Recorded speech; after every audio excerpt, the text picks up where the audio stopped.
Hello students, welcome to YouTube channel. I hope you are all doing good. तो students, आज की हमारी इस क्लास में हम लोग कवर करेंगे current affairs for the date of 5 May 2023। सबसे पहले स्टूडेंट देख लेते हैं हमारी इस क्लास का स्ट्रक्चर। तो स्टूडेंट्स, ये हमारी एक क्वेश्चन आंसर्स बेस्ड क्लास रहेगी। 14 क्वेश्चंस को हम लोग डिस्कस करेंगे। पहले 2 क्वेश्चन होंगे स्टैटिक अफेयर्स के, अगले 8 करंट के। 2 क्वेश्चन होंगे स्टूडेंट्स कॉम्प्लेक्स एमसीक्यू, जो कि आपके प्री के हिसाब से जो आपको एग्जाम में जिस तरह के एमसीक्यू फेस करने होंगे वो आपको थोड़ा आइडिया मिलेगा। और लास्ट के 2 क्वेश्चन होंगे फाइनेंस और इकोनॉमी के। ठीक है, शुरू करते हैं स्टूडेंट, लेट्स स्टार्ट। चलते हैं आज के हमारे पहले क्वेश्चन पे। क्वेश्चन है स्टैटिक अफेयर्स का। SIPRI, Stockholm International Peace Research Institute, जिनकी एक report global fire power index बहुत इंपॉर्टेंट है। Global fire power index 2023 release हो चुका है। दुनिया में सबसे स्ट्रॉन्गेस्ट मिलिट्री फोर्सेस यूएसए के पास, सेकंड पे यहाँ पर रशिया को अभी भी स्पॉट मिला है इस वॉर के बावजूद भी, थर्ड पे चाइना और फोर्थ पे इंडिया। ठीक है, सिप्री जो है ये असल में किस कंट्री या किस जगह बेस्ड है, ये आपसे पूछा जा रहा है। Kenya, Switzerland, sorry Kenya, Sweden, Brussels या स्विट्जरलैंड। ठीक है, तो देखो बहुत सिंपल सी चीज़ है। अगर आपको इतना पता ना कि जो स्टॉकहोम है ये किस कंट्री कैपिटल है, तो आपका ये क्वेश्चन वहीं के वहीं सॉल्व हो गया। स्टॉकहोम स्टूडेंट्स असल में कैपिटल होता है स्वीडन की, तो बस वहीं से सारा क्वेश्चन निकल जाता है। तो स्वीडन जो कि एक स्कैंडिनेवियन कंट्री है, ये यूरोप में जो बिल्कुल अपर वाला पार्ट है वहाँ आपको स्वीडन देखने को मिल जाएगा। ये लोग नेटो को भी ज्वाइन करना चाहते हैं। ठीक है, ठीक है सुन, चलते हैं अपने सेकंड क्वेश्चन पे। क्वेश्चन फिर से स्टैटिक अफेयर्स का। एक बहुत दुनिया में काफ़ी बड़ा एनजीओ है, इसका नाम है एमनेस्टी इंटरनेशनल। इंडिया में काफ़ी सारे प्रॉब्लम वगैरह भी आती रहती है, मतलब इंडियन गवर्नमेंट और इस एनजीओ के बीच में। तो ये जो एमनेस्टी इंटरनेशनल आपसे पूछा रहा है, ये कहाँ का बेस्ड एक एनजीओ है? क्या ये इसके हेडक्वार्टर्स है UK London, Austria Vienna, Denmark Copenhagen या केन्या नायरोबी? तो where is the headquarter of Amnesty International NGO? देखो, एनजीओ होता है नॉन गवर्नमेंटल ऑर्गेनाइजेशन। काफ़ी सारे स्टूडेंट्स को डाउट होता है कि ये लोग इस तरह से क्यों बोल रहे हैं नॉन गवर्नमेंटल, इसका क्या मतलब है? देखो होता क्या है, जैसे गवर्नमेंट का काम होता है कि जो भी कंट्री के लोग हैं उनकी मदद करना, जो भी मतलब कंट्री में इश्यूज हैं उनको सॉल्व करने की कोशिश करना। पर गवर्नमेंट हमेशा हर चीज़ के ऊपर काम नहीं कर पाती। तो बहुत सारे एनजीओज हैं, कोई एजुकेशन में मदद करते हैं तो कोई हंगर में मदद करते हैं। तो ये बताना चाहते हैं कि देखो हम सोसाइटी की मदद कर रहे हैं, पर कहीं हमको गवर्नमेंट से कंफ्यूज मत कर लेना, इसलिए बोलते हैं नॉन गवर्नमेंटल ऑर्गेनाइजेशन। ठीक है, आई होप आप इस कंसेप्ट को समझ पाए। एमनेस्टी इंटरनेशनल के हेडक्वार्टर्स है यूके लंदन में। तो एक नॉन गवर्नमेंटल ऑर्गेनाइजेशन है। इनका मेन काम है ह्यूमन राइट्स पे बहुत फोकस करना, और यूके और काफ़ी मतलब पुराना है और काफ़ी टाइम से ये काम कर रहे हैं, दुनिया में बहुत फेमस भी। ठीक है, शुरू करते हैं स्टूडेंट्स अपने करंट अफेयर्स के क्वेश्चंस को। थर्ड से लेकर 10th तक सारे क्वेश्चन अपने करंट अफेयर्स के रहने वाले हैं। पहला क्वेश्चन है, वो कौन सी गवर्नमेंट बॉडी है इंडिया में जो रिस्पॉन्सिबल है जीएसटी को एडमिनिस्टर करने के लिए? आपने सुना होगा रिसेंटली अप्रैल 2023, तो अप्रैल मंथ 2023 अब तक का हाईएस्ट जीएसटी कलेक्शन, जितना मुझे याद है शायद 1.86 लाख करोड़ रुपीस के आसपास। हाँ, इतनी बड़ी जो अमाउंट है जीएसटी कलेक्शन में देखिएगी, जो अब तक की स्टूडेंट्स हाईएस्ट है किसी भी महीने में। अगर आप देखो तो पूछ रहे हैं कि जीएसटी को इंडिया में एडमिनिस्टर कौन कर रहा है? Reserve bank of India, SEBI, goods and services tax council या मिनिस्ट्री ऑफ फाइनेंस? ये तो बहुत सिंपल सी चीज़ है कि जीएसटी को तो जीएसटी काउंसिल ही एडमिनिस्टर करता है। जीएसटी काउंसिल के बारे में अगर आप पढ़ना चाहो तो एक गवर्निंग बॉडी है जो जीएसटी को संभालती है। 33 मेंबर्स हैं। बताया जा रहा है कितने सेंटर से आते हैं, कितने वेरियस स्टेट्स और यूटी से आते हैं। कंट्री के जो फाइनेंस मिनिस्टर इस टाइम पे निर्मला सीतारमन जी, वो इस काउंसिल को हेड करते हैं। ठीक है, चलते हैं स्टूडेंट्स अपने फोर्थ क्वेश्चन पे। क्वेश्चन है हमारा इंडिया और रशिया के एक रीसेंट अपडेट के ऊपर। असल में क्वेश्चन क्या है, इंडिया और रशिया मतलब इस चीज़ के ऊपर सोच विचार कर रहे हैं कि दोनों कंट्रीज ना एक दूसरे के जो पेमेंट कार्ड सिस्टम है उसको एक्सेप्ट कर लेंगे। मतलब आप सिंपली कह सकते हो आपका डेबिट कार्ड रशिया में चल चल पाएगा, रशियंस का डेबिट कार्ड इंडिया में चल पाएगा। अभी कह रहे हैं कि असल में वो कौन से दो सिस्टम्स हैं जिनको आपस में कनेक्ट किया जाएगा या फिर एक दूसरे की कंट्री में यूज़ किया जाएगा। क्या वीज़ा और मास्टर कार्ड की बात हो रही है, डिस्कवर और डायनर्स क्लब की बात हो रही है, रुपए और डिस्कवर की बात हो रही है, या फिर रुपए और मीर की? तो इंडिया एंड रशिया ने एग्री किया है कि एक्सप्लोर की जाएगी possibility of accepting each others payment card. India का और रशिया का असल में किस दो सिस्टम्स की बात हो रही है? तो देखो स्टूडेंट्स, इसमें तो कोई इंडियन है ही नहीं, इसमें इंडियन नहीं है, इसमें रुपए है पर डिस्कवर रशियन नहीं है, इसमें रुपए और मीर है, और यही इस क्वेश्चन का सही आंसर है। आपने देखा होगा पिछले कुछ सालों से जब भी आप किसी भी बैंक से कोई कार्ड वगैरह बनवाते हो, ज्यादातर वो रुपए से बनता है। ठीक है, रुपए है ना जो, ये NPCI national payment corporation of India के द्वारा ये बनाया जाता है। ठीक है, आगे चलते तो आप देख सकते हो India and Russia to explore acceptance of RuPay and Mir payment cards for cross border transaction. तो पिछले कुछ टाइम से इंडिया और रशिया में जो फाइनेंशियल क्या बोलेंगे, फाइनेंशियल एक्सेप्टेंस है दोनों कंट्रीज काफ़ी ज़्यादा स्ट्रॉन्ग कर रही है एक दूसरे के बीच। ठीक है, आगे चलते हैं। फिफ्थ क्वेश्चन है करंट अफेयर्स का। जैसे आपको पता है कि इंडिया में, जैसे आपको चंडीगढ़ के पास चंडी मंदिर में इंडियन आर्मी की वेस्टर्न कमांड के कमांड हेडक्वार्टर्स मिलते हैं। शिमला में ट्रेनिंग कमांड के कमांड हेडक्वार्टर्स हैं। अगर हम साउथ में थोड़ा या कोस्ट के पास जाएं तो मुंबई में ईस्टर्न नेवल कमांड के कमांड हेडक्वार्टर्स। आप समझ रहे हो? तो पूरी कंट्री में हमारे वेरियस कमांड्स और उसके हेडक्वार्टर्स फैले हुए हैं। ठीक है, ये कमांड्स आर्मी की है, एयरफोर्स की है, नेवी की है। आर्मी की 3 है, सॉरी आर्मी की 7 है, एयरफोर्स की 7 है, ठीक है, और नेवी की है 3, ठीक है। 7+7+3 मतलब 17। इसके बाद एक है ट्राई सर्विसेज कमांड। वो कहां पर है? देखो, ये तो ऑप्शन हो ही नहीं सकते, ये तो मैंने आपको बता दिया, नेवी की तो अलग होती है। तो बचा अंडमान एंड निकोबार कमांड। यही इस क्वेश्चन का बिल्कुल सही आंसर है। तो अंडमान एंड निकोबार कमांड, जिसके हेडक्वार्टर्स हैं अंडमान निकोबार में, जो पोर्ट ब्लेयर जगह है, वहां पर है tri services command. Army, air force, navy तीनों ही एक कमांड से काम करते हैं। ठीक है, अंडमान निकोबार इंडिया की एक लौती ट्राई सर्विसेज थिएटर कमांड। और इसके अलावा एक और है, देखो 7+7+3 तो हमने बात कर ली, +1 हो गया ये ट्राई सर्विसेज, 1+1 और करना है, स्ट्रेटेजिक फोर्सेस कमांड, जो न्यूक्लियर वेपन्स वगैरह को संभालती है। ठीक है, आगे चलते हैं। सिक्स क्वेश्चन है करंट अफेयर्स का। इंडियन आर्मी ने इंडक्ट किया है पहली बार वुमेन ऑफिसर्स को into regiment of artillery. Artillery मतलब वो जो बड़ी बड़ी तोपें वगैरह होती है। ठीक है, तो वो कौन से वुमेन ऑफिसर्स है दिए गए ऑप्शन में से जिनको पहली बार इंडक्ट किया गया? देखो, अब आप सारे पढ़ोगे नाम तो बहुत सारी जगहों पे आपको दिखेगा कि नाम ना कॉमन कॉमन सी है। ठीक है, तो आपको मैं बता दूं, जिस ऑप्शन में सबसे ज़्यादा नाम है 1 2 3 4 5, ये 5 वुमेन ऑफिसर्स को पहली बार, मतलब आप देख रहे हो कि तीनों फोर्सेज में और मतलब उसके अलावा भी इंडिया में जितनी भी फोर्सेज वगैरह है, वहाँ वुमेन पार्टिसिपेशन ज़्यादा से ज़्यादा बढ़ाया जा रहा है। तो इसी का एक एग्जाम्पल है, आप देख सकते हो। तो इंडियन आर्मी ने इंडक्ट किया है 5 वुमेन ऑफिसर्स, उनके नाम लिखे हुए हैं, वही जो आपने अभी पढ़े, और इनको इंडक्ट किया गया इनटू रेजिमेंट ऑफ आर्टिलरी। ये पहली बार हुआ है हमारी कंट्री में। ठीक है, आगे चलते हैं। सेवेंथ क्वेश्चन है करंट अफेयर्स का। वो कौन सी स्टेट है जिसने टॉप किया है in the list of states with the highest marked borings for the third, मतलब लगातार तीसरे साल आरबीआई के हिसाब से एक पर्टिकुलर स्टेट ने बोरिंग्स में सबसे आगे रही वो। ठीक है, तो जो पैसा स्टेट्स, वैसे तो स्टेट्स इतना उधार लेती नहीं, पर मतलब अगर स्टेट्स को ऐसे लगता है कि हाँ हम वापस करेंगे तो फिर वो उधार ले सकते हैं, सेंटर अलाउ करता है, आरबीआई भी अलाउ कर देता है।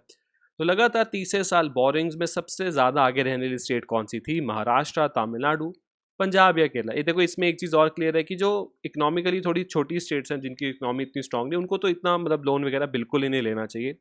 इस क्वेश्चन का स्टूडेंट्स बिल्कुल सही आंसर है तमिलनाडु। तो for the third year in a row Tamil Nadu वो स्टेट है जिसने हाईएस्ट मार्केट बोरिंग्स करी। अगर आप डाटा पढ़ना चाहते हो तो नंबर्स वगैरह उसके लिखे हुए हैं, आप यहाँ से देख सकते हो कि कितनी बोरिंग्स थी, कहाँ से कितनी इन्होंने बोरिंग करी। ठीक है, आगे चलते। एट्थ क्वेश्चन है हमारा करंट अफेयर्स का। लेबर डे या फिर इंटरनेशनल वर्कर्स डे या फिर इसको सिंपली मे डे भी बुलाते हैं, ये 1 ऑफ मे को होता है। दुनिया भर में जो लेबर यूनियंस वगैरह उनको सेलिब्रेट किया जाता है। इस मतलब इसी से जुड़ी चीज पूछ रहे हैं कि जो इंटरनेशनल लेबर ऑर्गेनाइजेशन है ILO, ये पहली बार एग्जिस्टेंस में कब आई थी? इसी ऑर्गेनाइजेशन ने दुनिया भर में जो लेबर राइट्स है उसके लिए बहुत सारे इनिशिएटिव छेड़े। क्या ये बनी थी 1919 में, 1929 में, 1939 या 1949? तो in which year did the international labour organisation came into existence? तो स्टूडेंट्स ILO बना था, साल था 1919। ठीक है, तो यहाँ पर इंटरनेशनल वर्कर्स डे के बारे में सब कुछ लिखा हुआ है कि लेबर डे भी बुलाते हैं, मे डे भी बुलाते हैं। लेबर और वर्किंग क्लास के जो लोग हैं, जो उनके यूनियंस है, उसको सेलिब्रेट करने के लिए इसको बनाया गया है। ठीक है, असल में बताया जा रहा है कि इसकी शुरुआत, अगर आप देखोगे कि लेबर यूनियंस को उनके राइट्स दिलवाने की शुरुआत कहीं ना कहीं यूरोप से या फिर UK से हुई। ठीक है, और फिर ये चीज़ दुनिया भर में फैल गई।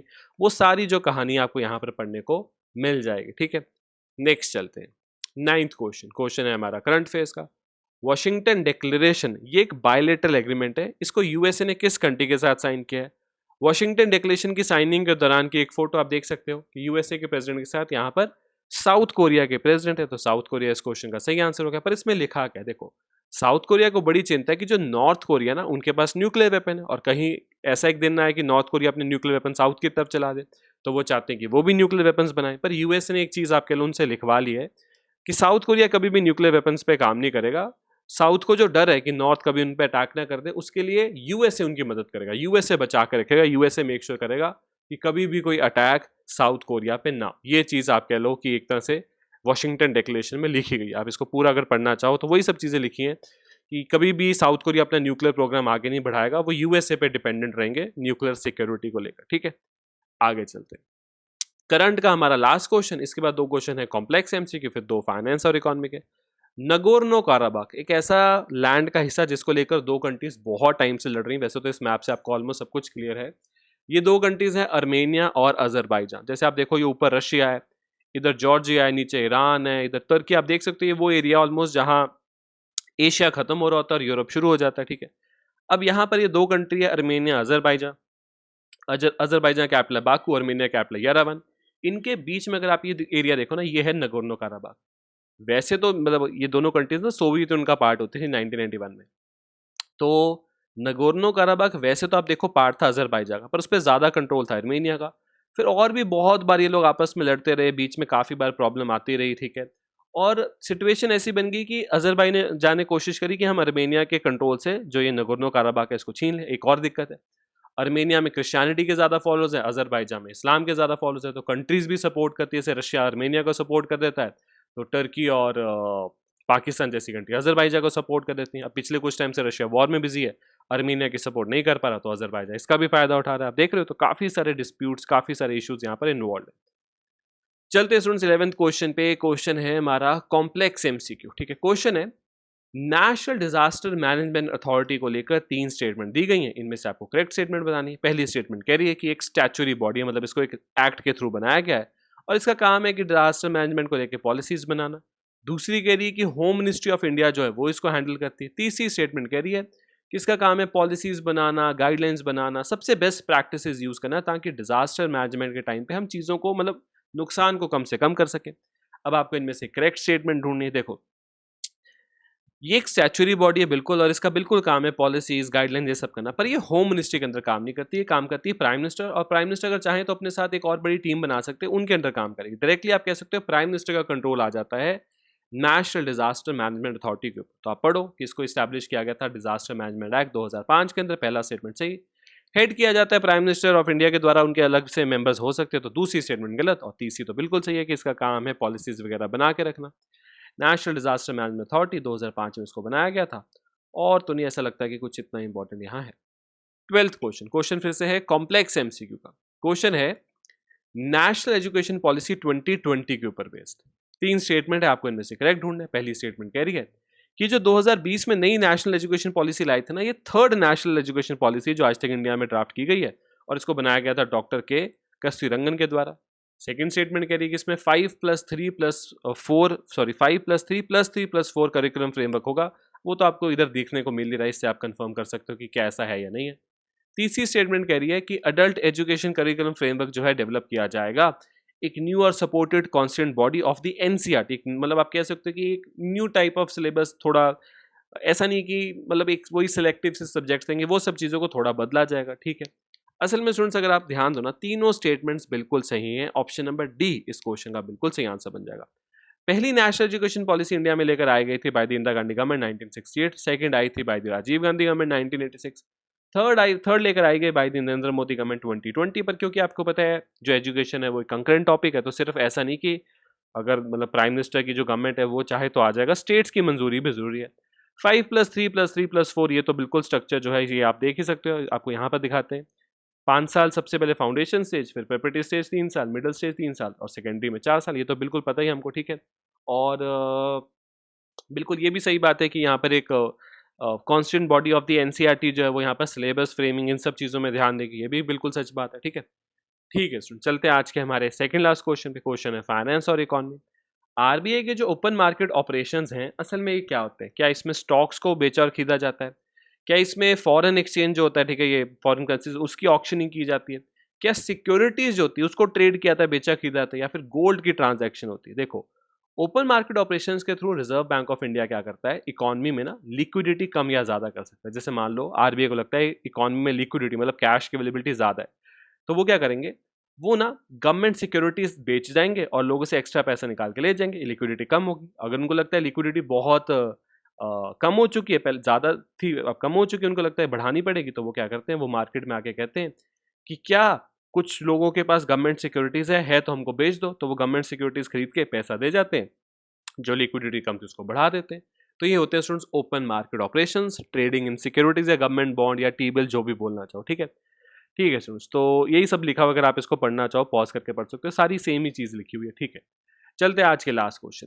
किसी भी बिजनेस में raw material, components, work in progress, finish goods, ये सब मिलाकर क्या बुलाया जाता है? कैपिटल स्टॉक, इन्वेंटरी, इन्वेस्टमेंट या नेटवर्क। तो ये सब जो चीज़ें इनको अगर हम मिला दें तो आप ये मिलाकर असल में बनता क्या है? स्टूडेंट्स अगर आप देखो ना ध्यान से, ये सब मिला के बनता है इन्वेंटरी। मतलब इन्वेंटरी क्या होता है ना कि एक बिजनेस के पास क्या कुछ है, जो भी चीज़ें उसके पास हैं जिससे वो अपना बिजनेस चला रहे हैं, काम हो रहा है, स्टॉक वगैरह सब कुछ मिला दोगे तो बन जाता है इन्वेंटरी। ठीक है? ठीक है स्टूडेंट्स, इसके साथ आज की इस क्लास में जितने क्वेश्चन, जितने न्यू, जितने टॉपिक स्टूडेंट्स हमें कवर करने थे मैंने कवर कर लिए। आई होप ये क्लास आपके लिए यूजफुल थी, आपको कुछ नया जानने को मिला। स्टूडेंट्स अगर आपको ये क्लास अच्छी लगी तो आप हमारे चैनल को सब्सक्राइब कर सकते हैं, इस वीडियो को लाइक कर सकते हैं, उसको शेयर कर सकते हैं। हम मिलेंगे स्टूडेंट्स अपनी कल की क्लास के अंदर, तब तक के लिए thank you and have a very successful day. Thank you students, thank you.